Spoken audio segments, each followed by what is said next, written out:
इस घर के दरवाजे हमेशा तुम्हारे लिए खुले हैं। चलो अब खैरियत से जाओ। तुम मुझसे कुछ नहीं खाओगे?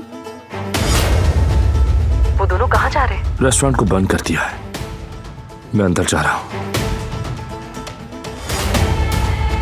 दोबारा यहाँ आने की हिम्मत मत करना, वरना अच्छा नहीं होगा। कहिए तो मैं मदद कर दूं आपकी।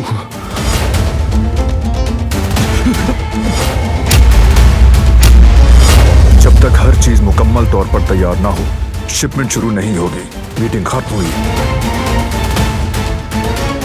ये साहब हमारे बिछाए जाल में फंस चुके हैं। मैं कह रही थी ना तुमसे कि कुछ गड़बड़ जरूर है। मैं पुलिस को बुला रहा हूँ यहाँ। फोन नीचे रखो अपना। पैसा कहाँ है बोलो।